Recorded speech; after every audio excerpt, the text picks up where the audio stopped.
So Andrew, welcome to the program, and how has your spring gone so far? I imagine it's been quite wet. Yeah, hi, Mark.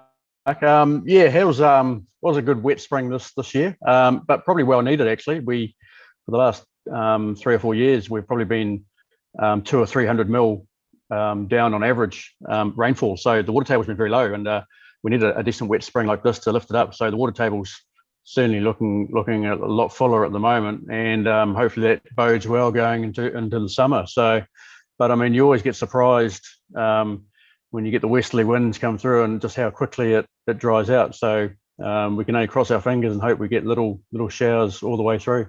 So I guess in that sense, your mood, or the mood of farmers in the Waikato is reasonably positive, but of course there's so many other challenges to upset that mood, aren't there?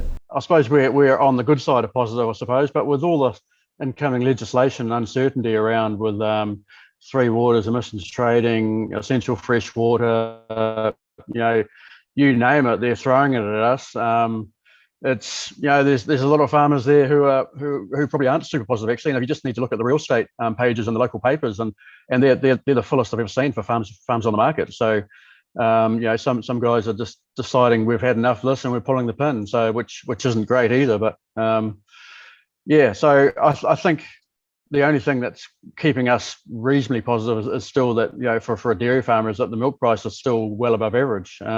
But even that's uncertain now too, because that's been trending down as well on global GDT. So it's everything's up in the air at the moment. And of course, Friday saw the close of the opportunity to put in a submission. Did you put something in for yourself? Yeah, I did actually. I just thought, well, I'd put it in, but is it going to be listened to? I mean, I understand with the Three Waters submissions, they had 88,000 submissions and ended up throwing out about 69,000 of them. They only looked at about 12,000. So that's the word on the street. I can't verify that, but if from a farmer point of view, what's the point in sitting down in front of the computer for a couple of hours to put a submission, and when you've got a 80% chance it might not even be looked at or even considered. So there's not a lot of faith in the bureaucracy down in Wellington and the powers that be that our submission is going to mean anything. It almost seems like the writing's on the wall. Do you suspect? I mean, there's a lot of talk about obviously with the election next year, what's going to happen, will Labor survive, etc. And they've had this huge mandate, so they've been able to do what they like pretty much. Do you suspect that even that with a change of government potentially, that it could all be thrown out anyway? Well, possibly, but then again, National did sign us up to the emissions trading scheme. So when you're looking at the farm trading scheme thing, that might not be thrown out at all. It's probably just going to be watered down. And from my farmer point of view, is the methodology is wrong. The science is a little bit biased. I mean, they're measuring on a GDP 100 method rather than a GDP star method, which better considers the short and long-lived biogenic methane. And from my point of view, a cow can't emit any more methane or carbon dioxide than what it absorbs in the first place from the pasture. So if our stock numbers are static, it should be a zero equation. But I don't know how they get these how they come up with their sums at the moment. And was that sort of part of your submission? Did you explain your thinking on that? Yeah, I did a little bit, and I also explained that currently there's no technology out there to allow us to make our animals more efficient. That's been approved. I'm actually using a product called BioZest, which has not been approved or anything, but it's a spray on the pasture product, and it makes the grass grow a little bit more, but it also makes the cow more efficient. So it makes a ruminant, say, instead of being 25% efficient, makes it 27, 28% more efficient. So it excretes less nitrate and less methane.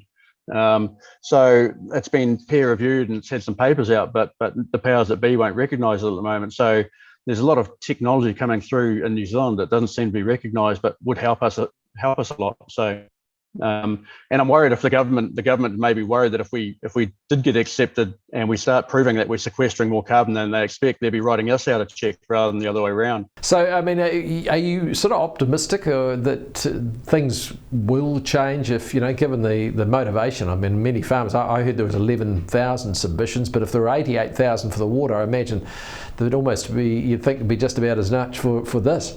Yeah, I hope so, but it almost seems like it's predetermined, which is a worry. When you're thinking of a democratic process.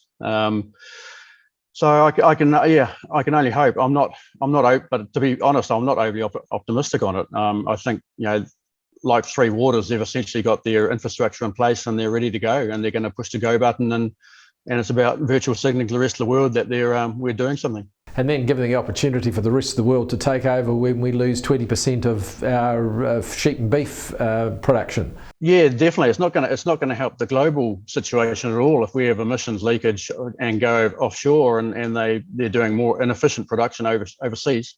Globally, the problem will be worse. So it just seems seems backward thinking in my point of view. So Andrew, looking ahead, what would your advice be to the government? Yeah, well, I mean, the economy sort of depends on our primary industries, and if we're going to kneecap our primary industries, where do we go as a country? We've got all these programs, welfare programs, and whatnot going through, which costs a small fortune, and we need a tax revenue to be able to pay for it. So if we kneecap our primary industries, I think we're in deep trouble.